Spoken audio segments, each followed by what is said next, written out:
नमस्कार दोस्तों।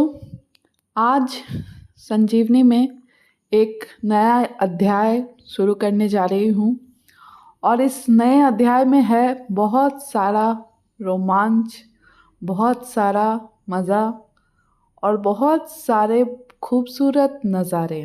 क्योंकि आज इस वीडियो के दौरान मैं आपको ले जाऊँगी भूटान। जी हाँ, भूटान जो हमारी एक पड़ोसी देश है और बहुत ही शांति प्रिय देश है, बहुत ही खूबसूरत देश है। आज हम जा रहे हैं भूटान। सीमा ना छाड़िए चौल ना हारिए नाम की एक टूर्स एंड ट्रैवल्स कंपनी है जिसका फेसबुक पेज भी है। उस ग्रुप के साथ मैं निकल पड़ी हूँ भूटान के लिए। और अभी तक हम इंडिया में ही हैं, इंडिया के बॉर्डर के बिल्कुल पास हम लोग अभी हैं। वो जो दूर में पहाड़ आपको दिख रहा है इस वीडियो में, वो है भूटान। तो ये है भूटान की पहली झलक और इसके बाद हम खूबसूरत रास्तों से होते हुए भूटान पहुंच जाएंगे। और ये खूबसूरती हमारे देश की ही है। अभी हम भूटान में नहीं घुसे हैं।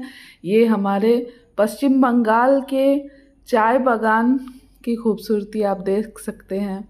बहुत ही खूबसूरत नज़ारा। अगर आप बाय रोड जाते हैं तो भी आपको ये नज़ारा मिलेगा, अगर आप बाय ट्रेन जाते हैं तो भी आपको ये नज़ारा मिलेगा।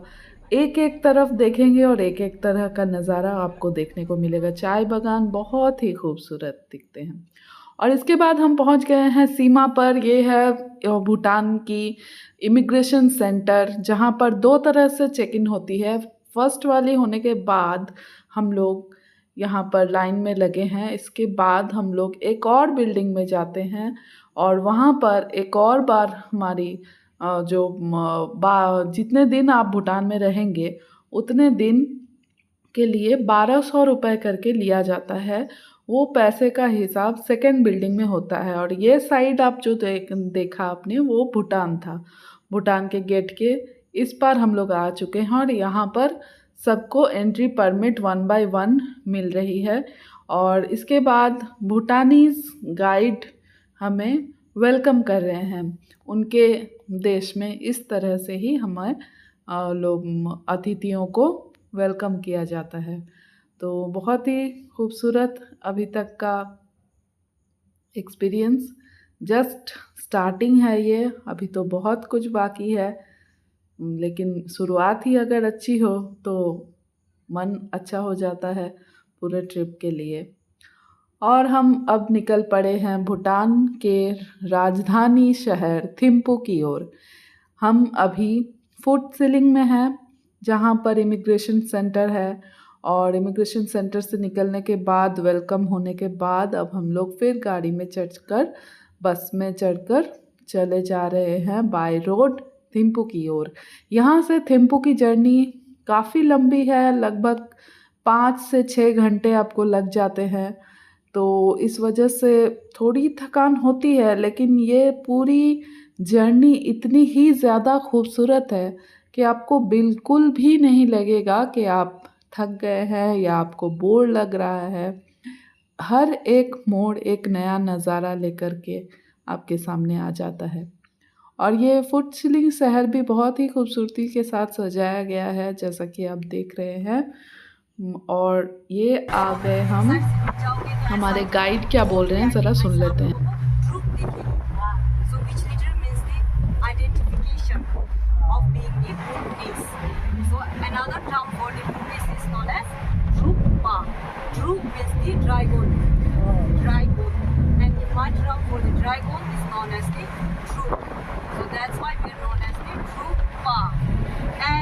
In our country, we are for two form of government.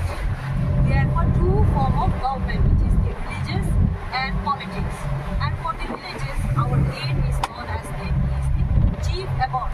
Is known as chief abbot, and his name is known as Tikku Jimmy Cheda. Tikku Jimmy Cheda. And for politics, like yours, आप लोगों की तरह ही हमारा भी prime minister है. हमारा prime minister का नाम है Sring Toke.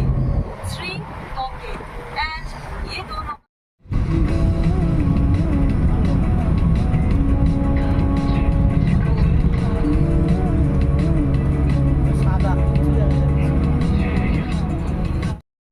बहुत ही खूबसूरत एक स्तूपा के पास हम लोग अभी रुके हैं लंच ब्रेक के लिए।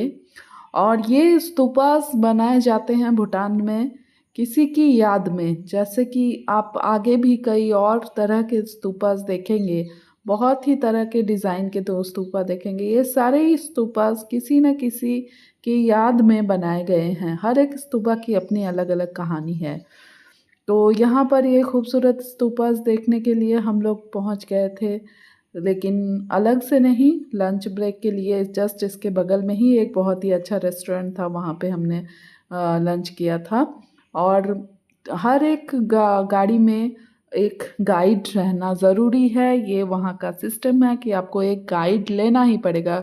आप ग्रुप टूर करो, आप पर्सनल टूर करो, लेकिन आपके साथ एक गाइड रहेगा ही रहेगा, जो आपको हर एक चीज़ एक्सप्लेन करेगा, जो आपको हर एक जगह ले जाएगा।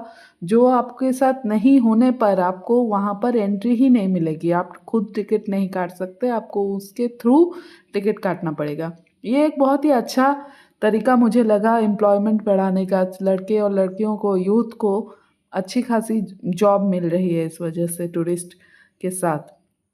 और बातें और भूटानीज़ म्यूज़िक सुनते सुनते गाड़ी में पता ही नहीं चल रहा था कैसे हम इतने दूर की जर्नी कर रहे हैं।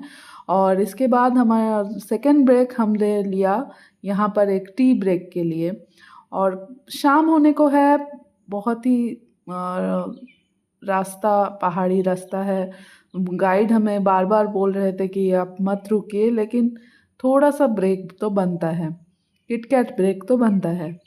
तो इस वजह से यहाँ पर हम लोग, यहाँ पे एक रेस्टोरेंट था जहाँ पर हम लोग टी ब्रेक के लिए रुके।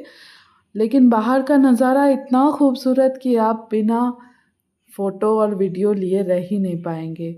एक नदी गुज़र के जा रही है बगल से, बहुत ही खूबसूरत नज़ारे हैं पहाड़ों के, बहुत ही ज़्यादा अच्छा लग रहा था। और शाम होने को है, कुछ देर में ही शाम हो जाएगी।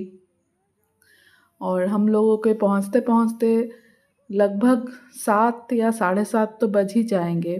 तो हम लोग रात का नज़ारा भी देख पाएंगे जब हम यहाँ से फिर स्टार्ट होकर के थिम्पू की ओर निकलेंगे।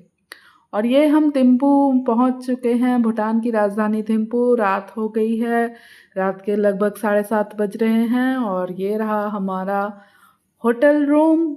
बहुत ही खूबसूरत होटल रूम था, wooden furnished, fully wooden furnished, बहुत ही आरामदायक, बहुत ही खूबसूरत। और जब मैं आपको सुबह का नज़ारा दिखाऊंगी आपको और भी ज़्यादा अच्छा लगेगा। फ़िलहाल के लिए गुड नाइट, मिलती हूँ फिर कल। अगले दिन हम लोग घूमेंगे भूटान की थिम्पू शहर के लोकल साइट सीन्स। फ़िलहाल के लिए गुड नाइट।